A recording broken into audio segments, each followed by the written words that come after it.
हुकूमत जी बदतरीन महंगाई अवाम जी चेल चिबी करे छॾी आहे त मथां वरी पेट्रोल जे अघनि में वाध अवाम जूं वायूं बताल करे छॾियूं आहिनि। उन महांगाई जे दौर में ग़रीब माण्हू जी ज़िंदगी गुज़ारणु तमामु ॾुखियो थी वियो आहे त ॿिए पासे मसू बुरगड़ी जो वाडगो कमु कंदड़ उस्ताद एजाज़ अली विग्यो बि हिन महांगाई जे दौर में पंहिंजो गुज़र हथ जे हुनर सां ॿिनि मासूम पुटनि सां गॾु कंदो आहे। उस्ताद पंहिंजे दुकान ते असलूकी झंडी वारी मशीन ते काठ जे पागनि खे छिले साफ़ कंदो आहे ऐं उन जा ॿ मासूम पुट जेके पंहिंजे मासूम हथनि सां काठ जे पागनि खे गुल चिट जी डिज़ाइन ठाहे घर जो गाॾो हलाइनि था। उन हवाले सां मसू बुरगड़ी जे मशहूरु वाडगो कमु कंदड़ उस्ताद एजाज़ अली विग्यो जेकब न्यूज़ सां कुझु हिन तरीक़े सां वीचार वंडिया आहिनि। पोइ जेको आहे मसू खणी वेंदा आहियूं या मसू शहर खां टंडो जाम खणी वेंदा आहियूं। मसू शहर असांजो पंहिंजो आहे। पोइ जेको आहे टंडो अलायार खणी वेंदा आहियूं, टेबर खणी वेंदा आहियूं।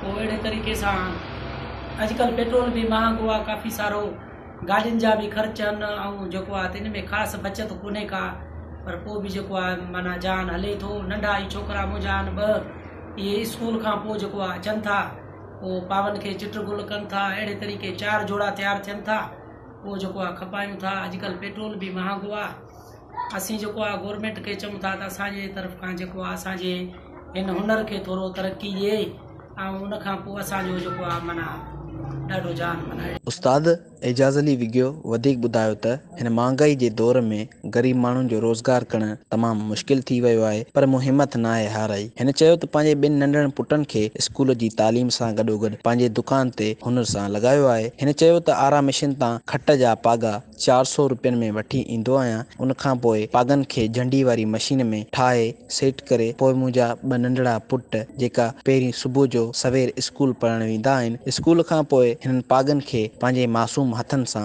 महिनत करे ख़ूबसूरत गुल चिट ठाहींदा आहिनि। बाद में पागनि खे रेगवाल लॻाए वार्निश ऐं कारो तेल हणी करे तयारु करे पंहिंजी मोटरसाइकिल ते टंडो अलायार, टंडो जाम, मटियारी, हैदराबाद ऐं ॿियनि शहरनि में 800 खां 1000 रुपए ताईं वेकिरो करे घर जो गाॾो हलाईंदो आहियां। ख़राब थियनि था। उन खां पोइ मुंहिंजा ई नंढड़ा जेके आहिनि हिननि जा चिट गुल कनि था। चिट गुल करे पोइ उन खां बाद असां रेगमाल हणी, पोइ वार्निश हणी, पोइ जेको आहे अॻिते बाज़ार में खणी वञूं था ताकी अॻिते कस्टमर खे माना ही शइ भली लॻे ऐं जेको आहे बधाणा असांजा जेको आहे वधीक करे हलनि। उन लिहाज़ सां असां हिन में काफ़ी महिनत जेको आहे कंदा आहियूं। जॾहिं त साणस गॾु कमु कंदड़ नंढड़नि अली रज़ा ऐं अली हैदर जेकन न्यूज़ सां कुझु हिन तरीक़े सां वीचार वंडिया आहिनि।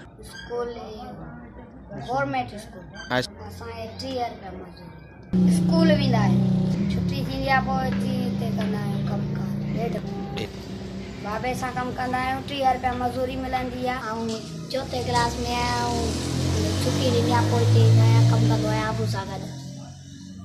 4 पागनि जा 30 रुपया मिलंदा। नंढड़नि इहो बि ॿुधायो त असां सुबुह जो सवेर स्कूल पढ़णु वेंदा आहियूं ऐं उन खां पोइ बाबा सां गॾु दुकान ते कमु कंदा आहियूं ऐं असांखे ही गुल चिट बाबा साईं सेखारिया आहिनि। जॾहिं त नंढड़नि ॿुधायो त ही हुनर हिकु हफ़्ते में सिखियो आहे। जॾहिं त 4 पागनि खे ठाहिण जा सिर्फ़ु 40 रुपया मिलंदा आहिनि। उन्हनि मां पंहिंजे स्कूल जो ख़र्च, कापी, पेंसिल वग़ैरह वठंदा आहियूं। ज़रूरत इन ॻाल्हि जी आहे त ज़िले हुकूमत ऐं सक़ाफ़त खातो सिंध बि हिननि हुनरमंद ऐं उस्ताद एजाज़ अली जहिड़नि जी सार बि नथो लहे। जॾहिं त हिते महांगाई जे दौर में हिननि जो गुज़र सफ़र करणु तमामु मुश्किल थी वियो आहे। हिननि आला इख्तियारनि ऐं वसंदी वारनि खां मुतालबो कयो आहे त पागनि जी गुलनि चिटनि जी अहमियत रखी वञे ऐं रेट कुझु वधायो वञे ऐं असांजे हुनर खे तरजीह ॾिनी वञे। जी तव्हां ॻाल्हि बिल्कुलु ॿुधी उस्ताद एजाज़ अली जी, जिन जो चवणो हो त आउं हिन महांगाई जे दौर में पंहिंजे बच्चनि खे स्कूल जी तालीम ॾियारींदो अचां। जॾहिं त हिन महांगाई जे दौर में ॿारनि खे स्कूल पढ़ाइण में अॼुकल्ह जे दौर में ॾुखियो थी वियो आहे। जॾहिं त हिन जा 2 नंढड़ा अली रज़ा ऐं अली हैदर जेके मूंसां हींअर गॾु वेठल आहिनि, उहे पिण स्कूल खां पोइ जिन जो जेके पंहिंजे हथ जे हुनर सां सुहिणनि मासूम हथनि सां गुल चिट कढी जेके पागनि खे तयारु करे जिन खे 4 पागनि जी मज़ूरी 30 रुपए खां 40 रुपया मिले थी। हिननि हुकूमत सिंध हुकूमत खां मुतालबो कयो आहे त हिन जे हुनर खे हथी ॾियारे ऐं हिननि खे रुपया उजूरो वधीक ॾियारियो वञे त ही जेके पंहिंजे घर जो गाॾो हलाए सघनि। कैमरा टीम सां गॾु नूर मोहम्मद, जेकब न्यूज़, मसू बुरगड़ी।